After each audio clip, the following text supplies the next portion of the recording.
The doorbell wouldn't stop ringing. I stood on my own front porch in the biting December wind, my arthritic fingers fumbling with my phone, trying to call my son Marcus for the third time.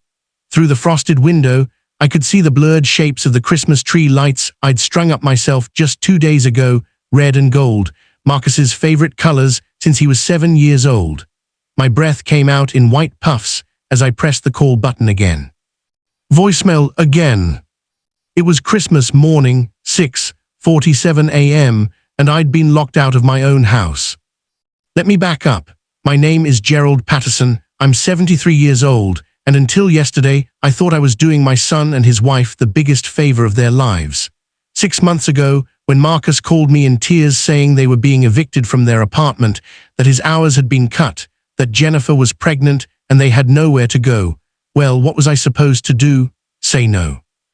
I'd rattled around in this 4-bedroom house alone since my Martha passed 3 years back. The mortgage was paid off. I had 2 perfectly good guest rooms doing nothing but collecting dust. So I said yes. Of course I said yes. I'm his father. They moved in the next week with promises of just until we get back on our feet and we'll help with everything, Dad. Jennifer was sweet at first, calling me Pops and making her lasagna that Martha would have approved of. Marcus seemed lighter, less burdened. I felt useful again, needed. The house felt alive. But somewhere between August and December, things shifted. It started small. Marcus began coming home later from work, or what he said was work. Jennifer stopped cooking and started ordering takeout, leaving the containers scattered across the kitchen counter for me to clean up. When I mentioned it, she smiled tightly and said, "Sorry, Pops, the pregnancy makes me so tired." Fair enough, I thought. I remembered Martha's pregnancies. Then they started changing things. They moved my recliner, Martha's last gift to me, down to the basement because Jennifer said it didn't match the aesthetic. They took over the living room entirely, mounting a massive TV on the wall where Martha's watercolor paintings had hung. When I protested, Marcus said, "Dad, you need to understand that this is our home too now. We can't live in a museum." Our home too, those words stuck with me.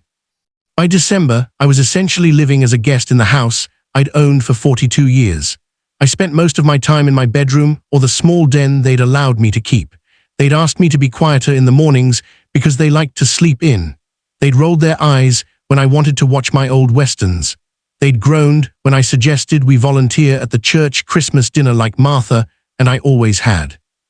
On Christmas Eve, I'd made my famous pecan pie, Martha's recipe, the one Marcus had loved since childhood. I'd gotten up early, carefully measuring each ingredient, my hands shaking slightly as I rolled out the crust. I placed it on the counter to cool, a peace offering of sorts.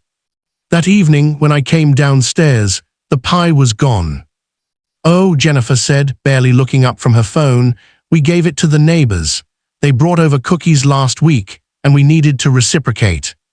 "You gave away my Christmas pie," I said quietly. "It's just pie, Gerald," she said, "not Pops anymore, I noticed. You can make another one." Marcus said nothing, just kept scrolling on his phone. That night I couldn't sleep. I lay in bed listening to them laugh and watch movies in what used to be my living room, in my house, eating snacks and enjoying the warmth I paid for. Around 2 in the morning, I got up to get some water. I needed air, needed to think. I stepped out onto the front porch in my slippers and pajamas just to look at the Christmas lights on the houses across the street, to remember better Christmases. The door clicked shut behind me. I turned to go back in, locked.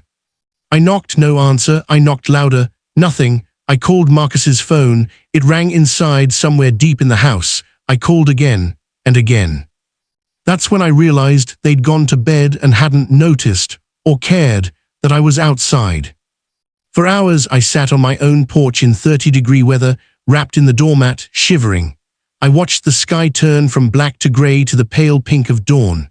I thought about Martha, about how she'd made this house a home, about how I'd failed to protect her memory.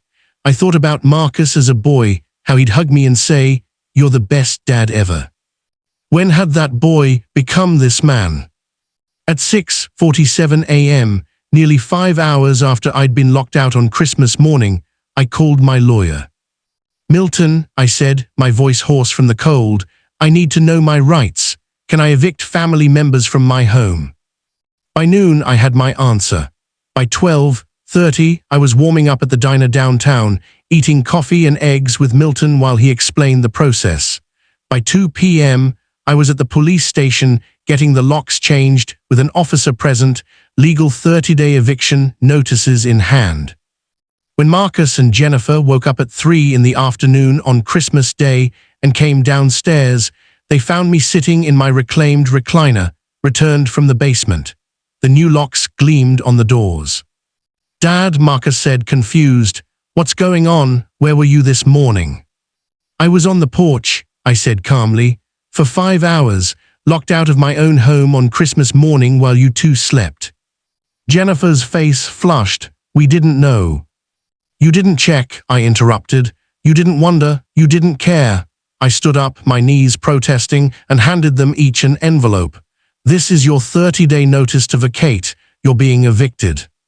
"You can't be serious," Marcus said, his voice rising.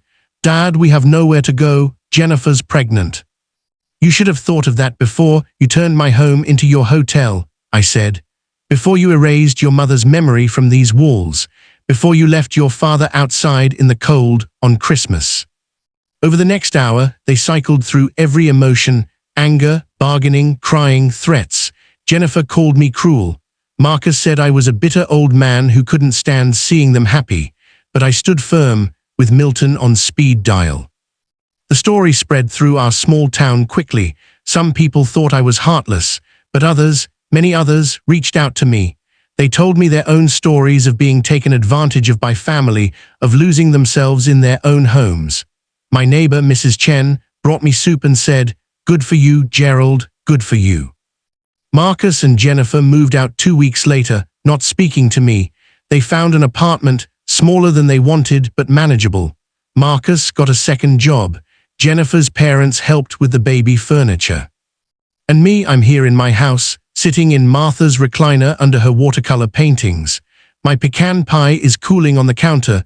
This one's just for me. The Christmas tree still glows in the corner, red and gold lights twinkling.